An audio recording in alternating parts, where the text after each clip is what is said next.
Assalamualaikum warahmatullahi wabarakatuh. Ketemu lagi bersama aku Kai, pastinya di podcast Kai kesayangan kalian.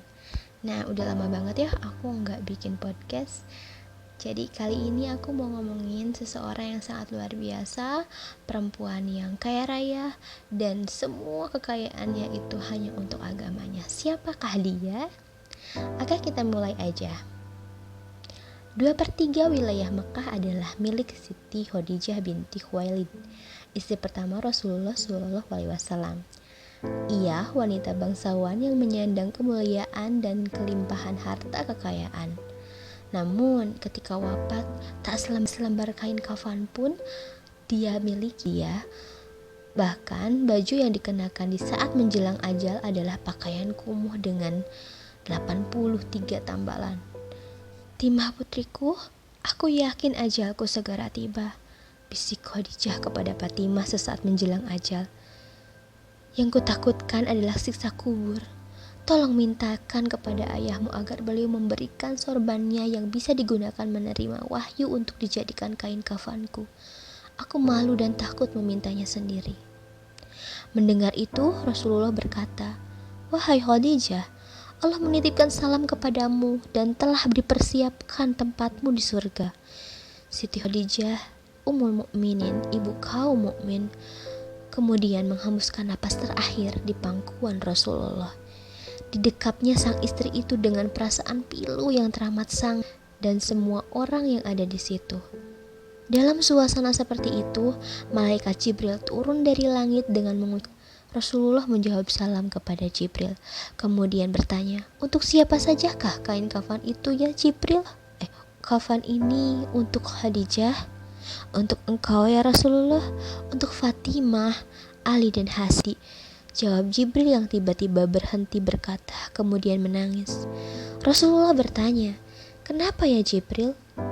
"Cucumu yang satu ini, Husain, tidak memiliki kain kafan.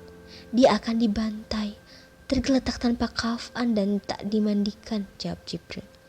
Rasulullah berkata di dekat jasad Bunda Khadijah, "Wahai Khadijah istriku sayang, demi Allah aku tak akan pernah mendapatkan istri sepertimu. Pengabdianmu kepada Islam dan diriku sungguh luar biasa. Allah Maha mengetahui semua amalanmu. Semua hartamu kau hibahkan untuk Islam. Kaum muslimin pun ikut menikmatinya.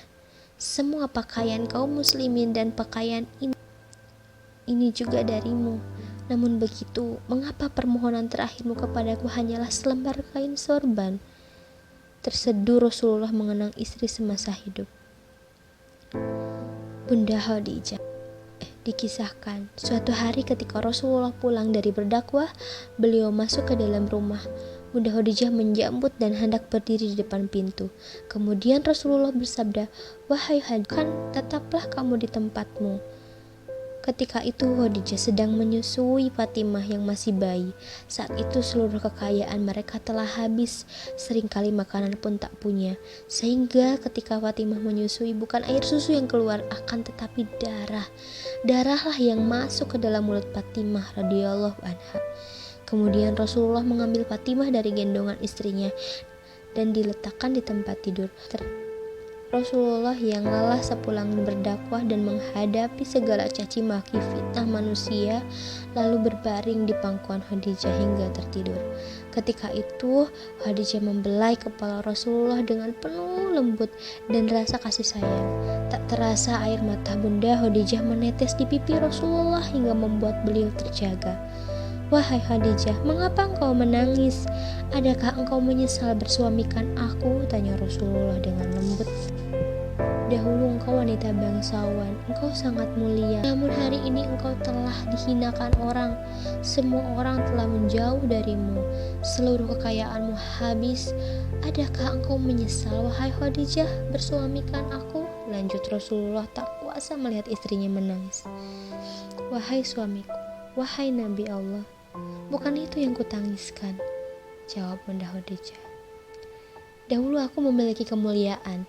Kemuliaan itu telah aku serahkan untuk Allah dan Rasul-Nya. Dahulu aku adalah bangsawan. Kebangsawanan itu juga aku serahkan untuk Allah dan Rasul-Nya.